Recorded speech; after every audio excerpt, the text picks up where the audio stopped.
High student, this is Tunna. আমরা যে তোমাদের জন্য সিরিয়ালি ভিডিও মেকিং করা শুরু করেছি, আজকে তার দ্বিতীয় ক্লাস। আজকে আমাদের আলোচনার বিষয় হচ্ছে হিসাব বিজ্ঞানের হিসাব সমীকরণ, যা আমাদের জন্য খুবই একটি গুরুত্বপূর্ণ বিষয়। কারণ হিসাব সমীকরণ ব্যতীত আমরা জাবেদা ও অঙ্কগুলো সমাধান করতে পারবো না। যে জন্য আজকের ক্লাসটি তোমাদের জন্য খুবই একটি গুরুত্বপূর্ণ ক্লাস হতে যাচ্ছে। তোমরা এখনো যারা আমাদের টিএসএস প্ল্যান চ্যানেলটি সাবস্ক্রাইব করোনি, অবশ্যই আমাদের চ্যানেলটি সাবস্ক্রাইব করবে। আজকে আমরা যা যা শিখবো তা হচ্ছে সম্পদ কাকে বলে, দায় কাকে বলে, মালিকানা সত্ত্ব কাকে বলে, হিসাব সমীকরণ কাকে বলে, হিসাব সমীকরণ উপাদান কয়টি ও কী কী, হিসাব সমীকরণটি নিম্নরূপ হিসাব সমীকরণকে বর্ধিত করলে কী কী পাওয়া যায়। ঠিক আছে, আমাদের মধ্যে অনেকে আছি যারা আমরা কি সম্পদ হিসাবগুলো চিনি, দায় কয়েকটি দায় হিসাব চিনি, মালিকানা সত্ত্ব হিসাবগুলো কী কী আছে এগুলো আমরা জানি, কিন্তু আমাদেরকে যখন বলা হয় যে হিসাব কাকে বলে, সম্পদ কাকে বলে, দায় কাকে বলে, আমরা বলতে পারি না। ঠিক আছে, তাই আজকে আমরা জানবো হিসাব কি, দায় কি, মালিকানা সত্ত্ব কি, এগুলো আজকে আমরা ভালোভাবে জানার চেষ্টা করব। সম্পদ কাকে বলে দেখো, সম্পদ কাকে বলে? সম্পদ বলতে বোঝায় অর্থনৈতিক পরিসম্পদ, যা কোনো ব্যবসায় মালিকানাধীন থাকে এবং যা মুনাফা অর্জনের কাজে ব্যবহৃত হয়। যেমন ব্যবসায় মালিকানাধীন অফিস সরঞ্জাম, কলকবজা, যন্ত্রপাতি, দালানকোঠা ইত্যাদি, অর্থাৎ যা দিয়ে আমরা মুনাফা অর্জন করতে পারি। সম্পদ কাকে বলবো? যা দিয়ে আমরা মুনাফা অর্জন করতে পারি, যা মূল্য বেশি, টাকার মূল্য বেশি, ব্যবহার উপযোগিতা দীর্ঘদিন। এই সম্পদের লেনদেনগুলো কি নিয়মিত ব্যবসায়িক সংগঠনের ক্ষেত্রে নিয়মিত সংগঠিত হয় না। এই সকল হিসাবকে আমরা সম্পদ বলতে পারি, যেমন সরঞ্জাম, কলকবজা, যন্ত্রপাতি, দালানকোঠা ইত্যাদি। তোমরা কি বুঝতে পেরেছ? ঠিক আছে, এখন দায় কাকে বলে দেখো। দায় কাকে বলে? দায় অর্থাৎ কি বোঝায়? আমার কাছে কেউ টাকা পাবে। ঠিক আছে, অর্থাৎ ব্যবসায়ীর মূল সম্পত্তির উপর তৃতীয় পক্ষের দাবিকে দায় বলে। অর্থাৎ আমার নিকট অথবা আমার ব্যবসায়ী প্রতিষ্ঠানের নিকট যখন অন্য কেউ পাবে বলে দাবি করে, এগুলো হচ্ছে আমার জন্য দায়। এগুলো হচ্ছে আমার জন্য কি দায়, অর্থাৎ আমার ব্যবসায়ীর নিকট অথবা আমার নিকট যদি কেউ অন্য কেউ পাবে বলে, তৃতীয় কোনো পক্ষ যদি পাবে বলে দাবি করে, এগুলো হচ্ছে আমার জন্য দায়। তারপর আছে কি মালিকানা সত্ত্ব কাকে বলে? মালিকানা সত্ত্ব কাকে বলে? ব্যবসায়ীর মূল সম্পদ থেকে তৃতীয় পক্ষের দাবি বাদ দিলে যা অবশিষ্ট থাকে তাকে মালিকানা সত্ত্ব বলে। অর্থাৎ আমার ব্যবসায়ীর মূল সম্পদ থেকে তৃতীয় পক্ষ যে দায় থাকে, ওই দায়গুলো বাদ দিলে আমার জন্য যা অবশিষ্ট থাকবে তা হচ্ছে আমার জন্য মালিকানা সত্ত্ব। তারপর হচ্ছে যে কি হিসাব সমীকরণ কাকে বলে? হিসাব সমীকরণ এটি আমাদের জন্য খুবই গুরুত্বপূর্ণ, কারণ আমরা এই দ্বিতীয় অধ্যায় লেনদেনের মধ্যে হিসাব সমীকরণ দিয়ে জাবেদাগুলো সমাধান করতে পারবো।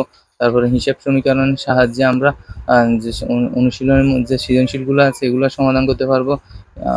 এই জন্য আমাদের জন্য হিসাব সমীকরণটি খুবই একটি গুরুত্বপূর্ণ।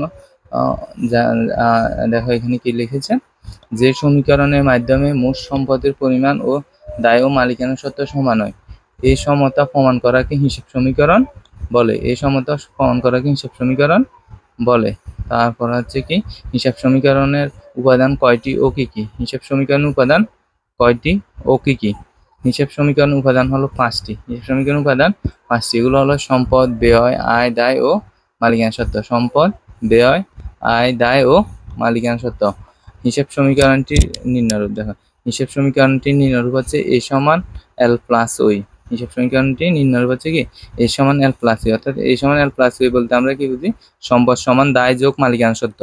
সম্পদ সমান দায় যোগ মালিকানা সত্ত্ব। অর্থাৎ এতে বোঝায় অ্যাসেট সম্পদ, আর এল হচ্ছে লাইবিলিটিস, দেয় ওইতে অনার্স ইকুইটি মালিকানা সত্ত্ব। আছে ওই লেখার কারণ হচ্ছে অনেকে ই লিখে ইতে ইকুইটিও বোঝায়, ইতে এক্সপেন্সেসও বোঝায়। ঠিক আছে, এই জন্য আমরা নির্দিষ্ট করে বোঝানোর জন্য ওই লিখে দিয়েছি। অনার্স ইকুইটি সবসময় মালিকানা সত্ত্বে বোঝাবে। কি বোঝাবে? অনার্স ইকুইটি অর্থাৎ মালিকানা সত্ত্ব, অর্থাৎ এই সমান এল প্লাস ওই। ঠিক আছে, তোমরা সবসময় ওই ব্যবহার করার চেষ্টা করবে যাতে একসাথে মালিকানা সত্ত্ব নির্দেশ করে, তাহলে আমাদের পরবর্তীতে অঙ্ক করার সময় কোনো ঝামেলা সৃষ্টি হবে না। তারপরে দেখো হিসাব সমীকরণকে বর্ধিত করলে কি কি পাওয়া যায়।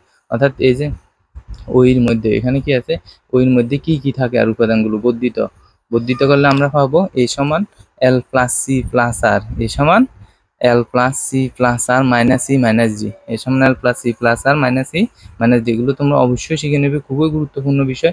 এগুলো যদি তোমরা না শিখে অঙ্কের মধ্যে যাওয়া দেখবে তোমরা অঙ্ক করতে পারছো না। ঠিক আছে, এগুলা মুখস্থ মনে হবে তখন তোমাদের।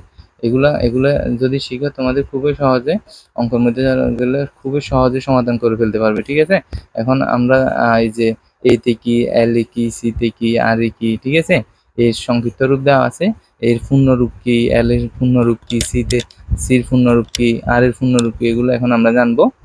দেখো এ হচ্ছে সংক্ষিপ্ত রূপ, আর এ পূর্ণরূপ হচ্ছে অ্যাসেট। এর পূর্ণরূপ কি? অ্যাসেট। অ্যাসেটের বাংলা অর্থ হচ্ছে আবার সম্পদ। এ হচ্ছে সংক্ষিপ্ত রূপ, এর সমান অ্যাসেট। অ্যাসেটের অর্থ হচ্ছে সম্পদ, ঠিক আছে। এল হচ্ছে লাইবিলিটিস। এল বলতে কি বুঝি আমরা? লাইবিলিটিস। লাইবিলিটিস অর্থ দায়। সিটা হচ্ছে ক্যাপিটাল। ক্যাপিটাল অর্থ মূলধন। ঠিক আছে, তোমরা এগুলো অবশ্যই শিখে নেবে, কারণ এগুলো খুবই গুরুত্বপূর্ণ। সৃজনশীল 1 নং বা 2 নং সৃজনশীলের করার জন্য তোমাদের এগুলোর খুবই প্রয়োজন। এগুলো ছাড়া কিন্তু তোমরা সৃজনশীলগুলো সমাধান করতে পারবে না। আর সমান রেভিনিউ। আর সমান কি আছে? রেভিনিউ বা আয়। আর সমান রেভিনিউ বা আয়। ইতে এক্সপেন্সেস। এক্সপেন্সেস অর্থ কি বুঝে? খরচ বা ব্যয়। এক্সপেন্সেস অর্থ কি বুঝে? খরচ বা ব্যয়। দিতে হচ্ছে ড্রয়িংস। দিতে কি বুঝে? ড্রয়িংস। দিতে হচ্ছে ড্রয়িংস। অর্থ উত্তোলন। ড্রয়িংস অর্থ উত্তোলন। এগুলো আমাদের জন্য খুবই গুরুত্বপূর্ণ। তোমরা একটু মনোযোগ দিয়ে শিখে লিখবে। আর দেখো, শুধু দেখলে যে মুখস্থ হয়ে যাবে এরকম না, তোমাদের অবশ্যই এগুলো নোট করে নিতে হবে, যাতে পরবর্তীতে তোমরা শিখে ফেলতে পারো, ঠিক আছে। আর এই ভিডিওটি সবসময় তোমরা তোমাদের কাছে রাখবে, যাতে পরবর্তীতে দেখে শিখতে পারো। আচ্ছা দেখো, এখন আমরা আলোচনা করব 5 প্রকার হিসাব নিয়ে। 5 প্রকার হিসাব নিয়ে। এই হিসাবের সূত্রগুলো খুবই গুরুত্বপূর্ণ, কারণ এই সূত্রগুলো ব্যতীত তোমরা কি একটা জাবেদা করতে পারবে না। প্রত্যেকটা জাবেদা কি তোমার এই 5টা হিসাব, এই যে 5 প্রকার হিসাবের সূত্রগুলোর মধ্যে কি অন্তর্ভুক্ত হবে প্রত্যেকটা জাবেদা, ঠিক আছে। আর এই হিসাবের সূত্র ছাড়া তোমরা সৃজনশীলের আনসার করতে পারবে না। সৃজনশীলের এক খ গ করার জন্য হিসাব সমীকরণের সূত্র ব্যতীত ওই যে হিসাব সমীকরণ যে 2টি সূত্র আছে, একটা হচ্ছে এ সমান এল প্লাস ওই, এই সূত্র ব্যতীত কিন্তু কি সৃজনশীলগুলো সমাধান করা অসম্ভব ব্যাপার, ঠিক আছে। তাই তোমাদের এই সূত্রগুলো শিখতে হবে। এই সূত্রগুলো আমরা এমনভাবে লেখার চেষ্টা করেছি যাতে তোমরা দেখলে এবং একটু পড়লে তোমাদের মুখস্থ হয়ে যায়, ঠিক আছে। দেখো কি লিখেছি এখানে: সম্পদ বৃদ্ধি পেলে ডেবিট এ বৃদ্ধি। সম্পদ বৃদ্ধি পেলে ডেবিট এ বৃদ্ধি। সম্পদ হ্রাস পেলে ক্রেডিট এ হ্রাস। সম্পদ বৃদ্ধি পেলে ডেবিট এ বৃদ্ধি। সম্পদ হ্রাস পেলে এতে কি বুঝে? এ হচ্ছে অ্যাসেট। এ হচ্ছে কি? অ্যাসেট। অ্যাসেটের তো সম্পদ। আর এ হচ্ছে অ্যাসেট। এটা অ্যাসেট হচ্ছে সম্পদ, ঠিক আছে। তাহলে সম্পদ বৃদ্ধি পেলে ডেবিট, সম্পদ হ্রাস পেলে ক্রেডিট। তারপর 2 হচ্ছে খরচ। খরচ বৃদ্ধি পেলে ডেবিট ই বৃদ্ধি। খরচ হ্রাস পেলে ক্রেডিট ই হ্রাস। খরচ বৃদ্ধি পেলে ডেবিট ই বৃদ্ধি। ই হচ্ছে এক্সপেন্স। মানে খরচ যখন বৃদ্ধি পাবে তখন এক্সপেন্সটা বাড়বে, আর খরচ যখন হ্রাস পাবে তখন এক্সপেন্সটা কমবে। দায় হচ্ছে এল। দায় হচ্ছে এল লাইবিলিটিস। দায় হ্রাস পেলে ডেবিট, এল হ্রাস। দায় বৃদ্ধি পেলে ক্রেডিট, এল বৃদ্ধি। তারপর হচ্ছে আয়। আয় হ্রাস পেলে ডেবিট আর হ্রাস। আয় হ্রাস পেলে ডেবিট আর হ্রাস। আয় বৃদ্ধি পেলে ক্রেডিট আর বৃদ্ধি। আয় হ্রাস পেলে ডেবিট আর হ্রাস। আয় বৃদ্ধি পেলে ক্রেডিট আর বৃদ্ধি, ঠিক আছে। এগুলো খুবই মনোযোগ দিয়ে শিখবে, কারণ এই সূত্রগুলো আমাদের জন্য খুবই গুরুত্বপূর্ণ। এই সূত্র ব্যতীত আমরা কিছুই সমাধান করতে পারবো না, তাই আমাদের জন্য এগুলো খুবই গুরুত্বপূর্ণ বিষয়। সর্বশেষ হচ্ছে মালিকানা সত্ত্ব। মালিকানা সত্ত্ব সূত্রটি হচ্ছে মালিকানা সত্ত্ব হ্রাস পেলে ডেবিট। মালিকানা সত্ত্বকে আমরা কি নামে ডাকি? ওই, অর্থাৎ অনার্স ইকুইটি। Honours equity. মালিকানা সত্ত্ব হ্রাস পেলে ডেবিট ওই হ্রাস। মালিকানা সত্ত্ব বৃদ্ধি পেলে ক্রেডিট ওই বৃদ্ধি, ঠিক আছে। এখন অনেকের প্রশ্ন থাকতে পারে যে স্যার এগুলো তো অনেক কঠিন, এগুলো আমরা শিখবো কিভাবে? তোমাদের জন্য তাই একটি খুব সহজ পদ্ধতি আমি বলে দিচ্ছি। 2টি মাত্র হিসাব আছে যেগুলো শুধু বৃদ্ধি পেলে ডেবিট হয়। 2টি মাত্র হিসাব আছে যেগুলো কি বৃদ্ধি পেলে, যেমন শুধুমাত্র কি সম্পদ আর খরচ, এই 2টি হিসাব বৃদ্ধি পেলে ডেবিট হয়। এগুলো কিভাবে বলবো? সম্পদ ও খরচ একসাথে বলবা। সম্পদ ও খরচ বৃদ্ধি পেলে ডেবিট। সম্পদ ও খরচ হ্রাস পেলে ক্রেডিট। একসাথে সম্পদ ও খরচ বৃদ্ধি পেলে ডেবিট, হ্রাস পেলে ক্রেডিট। আর দেখো এই 3টা: দায়, আয় আর মালিকানা সত্ত্ব। দায় হ্রাস পেলে ডেবিট, আয় হ্রাস পেলে ডেবিট, মালিকানা সত্ত্ব হ্রাস পেলে ডেবিট হচ্ছে, ঠিক আছে। তাহলে কিভাবে বলবো? দায়, আয়, মালিকানা সত্ত্ব হ্রাস পেলে ডেবিট। দায়, আয়, মালিকানা সত্ত্ব হ্রাস পেলে ডেবিট, বৃদ্ধি পেলে ক্রেডিট। আবার বলছি দেখো: দায়, আয়, মালিকানা সত্ত্ব, এই 3টা হিসাব কি হ্রাস পেলে ডেবিট, হ্রাস পেলে ডেবিট আর বৃদ্ধি পেলে ক্রেডিট। তাহলে খুব সহজে তোমরা শিখে ফেলতে পারবে 2টি মাত্র হিসাবের সাহায্যে। সম্পদ ও খরচ বৃদ্ধি পেলে ডেবিট, সম্পদ ও খরচ বৃদ্ধি পেলে ডেবিট, হ্রাস পেলে ক্রেডিট। আর আয়, দায়, মালিকানা সত্ত্ব হ্রাস পেলে ডেবিট, বৃদ্ধি পেলে ক্রেডিট, তার বিপরীতটা, ঠিক আছে। সম্পদ ও খরচ বৃদ্ধি পেলে ডেবিট, হ্রাস পেলে ক্রেডিট। আর আয়, দায়, মালিকানা সত্ত্ব হ্রাস পেলে ডেবিট, বৃদ্ধি পেলে ক্রেডিট। এভাবে যদি তোমরা কয়েক মিনিট পড়তে থাকো, দেখবে তোমাদের এই বিষয়গুলো শিখা হয়ে যাবে, ঠিক আছে। এই 5 প্রকার হিসাবের সূত্রগুলো ছাড়া কিন্তু তোমরা সৃজনশীলগুলো সমাধান করতে পারবে না, এবং প্রত্যেকটা জাবেদা এই সূত্রগুলো দ্বারা প্রভাবিত হবে, ঠিক আছে। তাই আমাদের জন্য এই সূত্রগুলো খুবই ইম্পর্টেন্ট।